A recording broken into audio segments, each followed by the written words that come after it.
नमस्कार मित्रों, मैं दामोदर शर्मा अपने GK with Damodar sir channel पर आपका हार्दिक स्वागत है।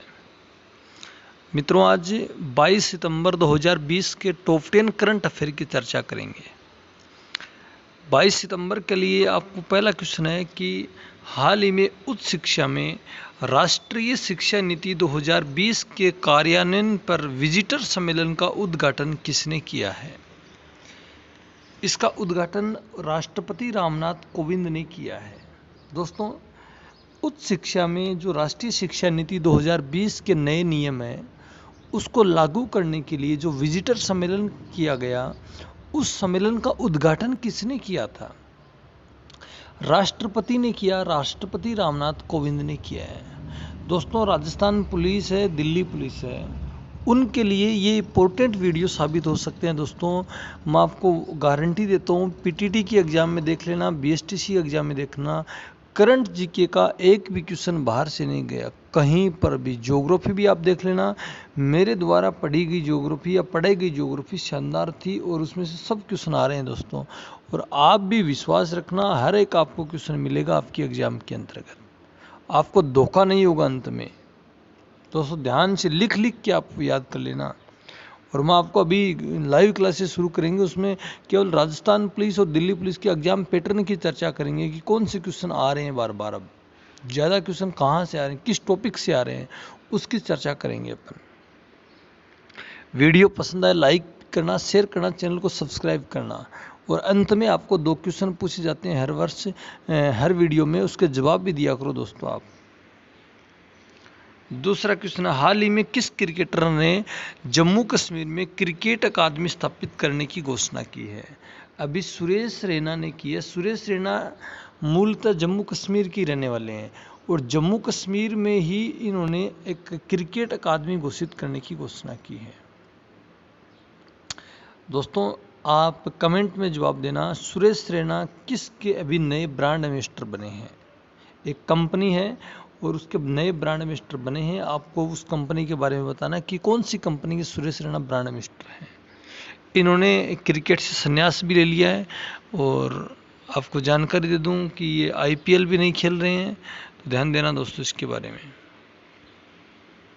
अगला क्वेश्चन, हाल ही में भारत ने किस देश को $250 मिलियन सॉफ्ट लोन प्रदान किया है?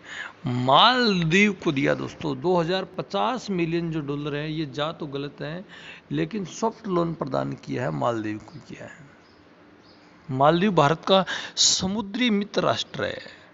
भारत के इधर ये देखो, यहाँ पर ये भारत मान लो आप, यहाँ पर लक्षद्वीप है, इधर अंडमान निकोबार द्वीप समूह है।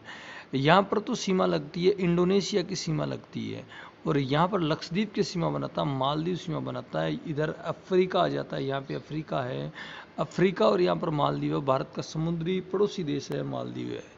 मालदीव की राजधानी श्री माले इसकी राजधानी है, श्री माले, माले इसकी राजधानी है। मालदीव के जो प्राइम मिनिस्टर है वो इब्राहिम मोहम्मद सोले इसके प्राइम मिनिस्टर हैं। और भारत का मित्र राष्ट्र भी है, भारत से ज़्यादा ये चाइना का मित्रता, ज़्यादा चाइना के साथ मित्रता कर रहा है। भारत और मालदीव के बीच में कितना डिग्री चैनल पड़ता है? 8 डिग्री चैनल भारत को मालदीव से अलग करता है। मतलब लक्षद्वीप और मालदीव के बीच में कितना डिग्री चैनल है? 8 डिग्री चैनल है। जैसे इंडोनेशिया और भारत के बीच में ग्रेट चैनल है, उसी प्रकार म्यांमार का कोको द्वीप है और भारत का लैंडफॉल द्वीप, उसके बीच में कोको चैनल आता है। उसी प्रकार उत्तरी कोरिया और दक्षिणी कोरिया के बीच में 38 डिग्री चैनल है।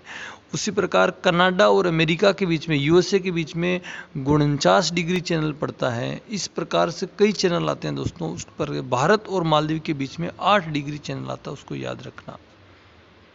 9 डिग्री चैनल भी है, 10 डिग्री चैनल भी। आप कमेंट में जवाब देना, 9 डिग्री चैनल किसको अलग करता है, 10 डिग्री चैनल किसको अलग करता है? कमेंट किया करो मित्रों। आप, मेरे को ऐसे क्या पता चलता है किसने ये वीडियो देखा? कमेंट करोगे तभी तो पता चलेगा ना कि इस बच्चे ने, इन्होंने वीडियो देखा, पूरा देखा इन्होंने। अगला क्वेश्चन है, देश की सबसे बड़ी फिल्म सिटी किस शहर में स्थापित की जाएगी? ये तो आपने अभी पढ़ा ही होगा कल के अखबार में, नोएडा में स्थापित की जाएगी। यूपी के मुख्यमंत्री योगी आदित्यनाथ ने ये घोषणा की है कि देश की सबसे स्मार्ट और सबसे बड़ी फिल्म सिटी है, वो नोएडा में स्थापित की जाएगी। अभी मुंबई में जो स्मार्ट जो फिल्म सिटी है, वहाँ पर कुछ चर्चाएं चल रही सुशांत सिंह राजपूत की मृत्यु के बाद और वो दिशा सालियान की मृत्यु के बाद खूब सारे ड्रग्स के मामले पकड़े जा रहे हैं। अभी आज का ही आपने न्यूज़ पेपर पढ़ा होगा, दीपिका पादुकोण और श्रद्धा कपूर का भी ड्रग्स से जुड़े मामलों में नाम आया है। तो वो फिल्म इंडस्ट्री धीरे धीरे कुछ ना कुछ वो दिक्कत करती जा रही है, वो बदनाम होती जा रही है। तो योगी आदित्यनाथ सरकार ने दिमाग लगा लिया कि इस फिल्म सिटी को क्यों न हिंदी फिल्म, जैसे तेलुगु फिल्म तेलंगाना में बनती है, तमिल फिल्म तमिलनाडु में बनती है, तो क्यों ना हिंदी फिल्म मुंबई में बने, क्योंकि हिंदी फिल्म भारत के पंजाब, हरियाणा, राजस्थान, यूपी उनमें बने ना। तो योगी सरकार ने माइंड लगाया कि हिंदी फिल्मों की जो फिल्म सिटी है वो अपने ही देश, अपने ही राज्य में होनी चाहिए, नोएडा में स्थापित करेंगे, जिससे लाखों लोगों को रोजगार मिलेगा और हिंदी के प्रति लोगों का ज़्यादा रुझान बढ़ेगा। और ये बम्बई वाली जो सिटी है वो धीरे धीरे बदनाम होती जा रही है। यूपी के मुख्यमंत्री योगी आदित्यनाथ हैं, यूपी के राज्यपाल आनंदीबेन पटेल है, सब जानते हैं। यूपी की राजधानी लखनऊ है, और जब लखनऊ की बात आती है, लखनऊ किस नदी के किनारे? लखनऊ गोमती नदी के किनारे बसा हुआ शहर है। उत्तर प्रदेश की राज्य पशु की बात करोगे, इसको उत्तर प्रदेश का राज्य पशु बारहसिंगा है। बारहसिंगा उत्तर प्रदेश के जो राज्य के पक्षी है वो सारस है। उत्तर प्रदेश में नेशनल पार्क है दूधवा नेशनल पार्क है, याद रखना दूधवा नेशनल पार्क बहुत प्रसिद्ध है। ये बार बार पूछा जाएगा आपको, दूधवा नेशनल पार्क किस राज्य में? उत्तर प्रदेश में है। उत्तर प्रदेश में एक है Pilibhit tiger reserve. Pilibhit tiger reserve कहाँ पर पड़ता है? उत्तर प्रदेश में पड़ता है। उत्तर प्रदेश में एक बाल श्रमिक योजना लॉन्च की गई थी योगी सरकार के द्वारा। उत्तर प्रदेश में ही प्रवासी राहत मित्र ऐप लॉन्च किया गया था। प्रवासी राहत मित्र ऐप लॉन्च किया गया था। उत्तर प्रदेश के ही एक रेलवे स्टेशन था जिसका नाम था पंगडुआ। रेलवे स्टेशन का नाम बदल करके बनारस रेलवे स्टेशन नाम चेंज किया गया था। तो इसे खूब सारी बातें दोस्तों याद रख सकते हो इस क्वेश्चन से। अगला, हाल ही में एनटीआरओ के नए प्रमुख कौन बने हैं? एनटीआरओ मतलब नहीं जानते हो, अनिल धस्माना बने हैं।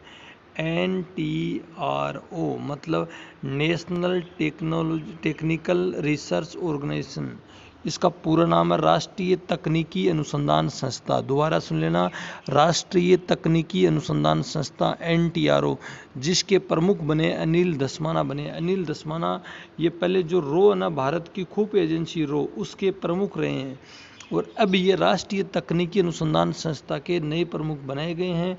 तो इनको याद रखना दोस्तों, अनिल धस्माना एनटीआरओ के नए प्रमुख बने हैं। वीडियो पसंद आए दोस्तों लाइक किया करो वीडियो को, और शेयर किया करो, चैनल को सब्सक्राइब भी किया करो, अपने मित्रों को, अपने जान पहचान लोगों को बताया करो। अगला क्वेश्चन, हाल ही में पाकिस्तान ने किस क्षेत्र को पूर्ण प्रांत का दर्जा देने का निर्णय लिया है? गिलगित बाल्टिस्तान को निर्णय लिया है दोस्तों। गिलगित बाल्टिस्तान ये पीओके के आते हैं, पाक अधिकृत कश्मीर के क्षेत्र हैं। भारत और पाकिस्तान के बीच में रेड क्लिफ रेखा पड़ती है। आप ऐसे दिमाग लगाओ, ये भारत का मानचित्र है, यहाँ पर गिलगित बाल्टिस्तान पड़ती है, यहाँ पर रेड क्लिफ रेखा आती है। अब भारत ये चाहता है गिलगित बाल्टिस्तान भारत का ही था। जब 1947 में कबायलियों ने आक्रमण किया था, उसमें कश्मीर का 1/3 भाग पाकिस्तान के पास चला गया था। अब भारत सरकार, मोदी सरकार इस 1/3 भाग को भी अपने अंडर में करना चाहती है। तो पाकिस्तान की इमरान सरकार को ये शक हुआ कि कहीं ना कहीं भारत में चुनाव आएंगे भी 2024 में, उससे पहले कोई बड़ा अटैक होगा और ये गिलगित बाल्टिस्तान भी चले जाएंगे। जैसे 370 और 35 से हटाया गया था, उसी प्रकार से गिलगित बाल्टिस्तान भी पाकिस्तान के हाथों से चले जाएंगे। तो पाकिस्तान की संसद ने इनको पूर्ण प्रांत का दर्जा देने का निर्णय लिया है अभी हाल ही में। पाकिस्तान की राजधानी जानते हो इस्लामाबाद है। पाकिस्तान के प्रधानमंत्री इमरान खान हैं, और पाकिस्तान के राष्ट्रपति आरिफ अलवी पाकिस्तान के राष्ट्रपति हैं। तो इस सारी डिटेल याद रखना दोस्तों। अगला क्वेश्चन, हाल ही में आईटीएफ ने किस कप का नाम बदल करके बिली जीन किंग कप रखा है? फेड कप का नाम बदला गया। ITF international tennis federation, international tennis federation की स्थापना हुई थी 1930 में। इसका मुख्यालय लंदन में है। आईटीएफ का मुख्यालय लंदन है, और आईटीएफ के जो वर्तमान में अध्यक्ष हैं डेविड हेंगरटी है। डेविड हेंगरटी इसके वर्तमान में अध्यक्ष हैं।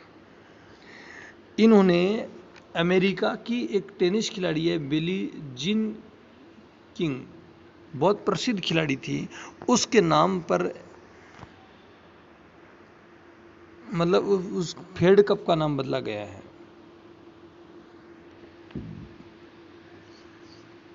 फेड कप का नाम बिली जीन किंग के नाम किया गया है। तो याद रखना दोस्तों इसकी खूब सारी बात। हाल ही में किस राज्य में प्रधानमंत्री मोदी ने कोसी रेल मेगा परियोजना या मेगा ब्रिज का उद्घाटन किया है? बिहार में किया दोस्तों। बिहार को या कोसी नदी को किसका शोक है? बिहार का शोक किस नदी को कहा जाता है? कोसी नदी को कहा जाता है। बंगाल का शोक किसे कहा जाता है? दामोदर नदी को कहा जाता है। उड़ीसा का शोक किसे कहा जाता है? महानदी को कहा जाता है। चीन का शोक किसे कहा जाता है? हांगो नदी को चीन का शोक कहा जाता है। मित्रों, जब चर्चा करोगे तो बिहार में भी चुनाव है और बिहार में जनता को रिझाने के लिए भाजपा सरकार ने कोसी रेल मेगा ब्रिज का उद्घाटन किया है और यहाँ पर 298 किलोमीटर की दूरी है, वो केवल 22 किलोमीटर में रह जाएगी। इसका उद्घाटन करते ही पहले दूरी 298 किलोमीटर की तय करनी पड़ती थी, अब इस ब्रिज के कारण केवल 22 किलोमीटर की दूरी तय करनी पड़ेगी। तो आप देख रहे हैं दोस्तों, बहुत अच्छी बात है। बिहार की बात करोगे, बिहार के मुख्यमंत्री नीतीश कुमार हैं और बिहार में अभी चुनाव है, तो बिहार की बातें डिटेल से याद रखना। बिहार ही प्रमुख है इनके सरकार के।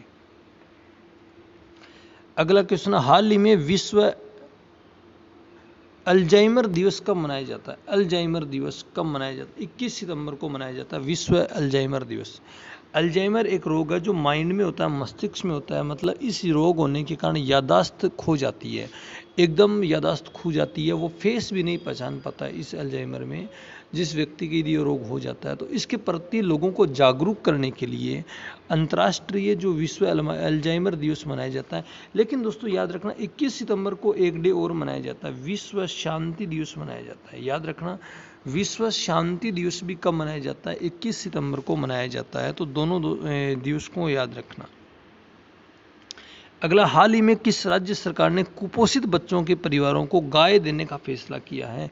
उत्तर प्रदेश सरकार ने लिया। वहाँ पर कुपोषित बच्चे हैं, उनके परिवारों को एक एक गाय दी जाएगी और गाय के साथ साथ में जिसे गाय का लालन पालन नहीं होगा उसको प्रति महीने 30 रुपये दिया जाएगा। ये योजना योगी सरकार ने लॉन्च की है, जिससे बच्चे दूध पी करके मोटे ताजे हो जाएं। उत्तर प्रदेश के अयोध्या में ही एक हवाई अड्डा बनाया जा रहा है, जिसका हवाई अड्डे का नाम भी क्या किया जा रहा है? श्री राम हवाई अड्डा उसका नाम किया जा रहा है। उत्तर प्रदेश के बारे में सब बारे में मैंने बातें बता दी आपको। उत्तर प्रदेश में एक योजना शुरू की गई थी, आपको याद होगा, मेजर ध्यानचंद विजय पथ योजना शुरू की गई थी। उसमें जो एथलेटिक्स खिलाड़ी उनके घरों तक पक्की सड़कें बनाई जा रही है। तो इतने सारे टॉप 10 क्वेश्चन है दोस्तों, याद रखना। अब आपके लिए 2 क्वेश्चन है। पहला क्वेश्चन है, किस राज्य सरकार ने मुख्यमंत्री महिला उत्कृष्ट योजना शुरू की है? और दूसरा क्वेश्चन है, ग्लोबल स्मार्ट सिटी इंडेक्स 2020 में कौन सा शहर प्रथम स्थान पर है? दोनों के जवाब देना। सारे दोस्तों जवाब दिया करो, कोई 2-4 जवाब आते हैं, सब बच्चे देख करके जवाब दिया। कम से कम 100 कमेंट आने चाहिए दोस्तों, कम से कम। और वीडियो को लाइक किया करो, चैनल को सब्सक्राइब करना। Okay, Damodar Sharma always with you. Thank you for watching. Okay.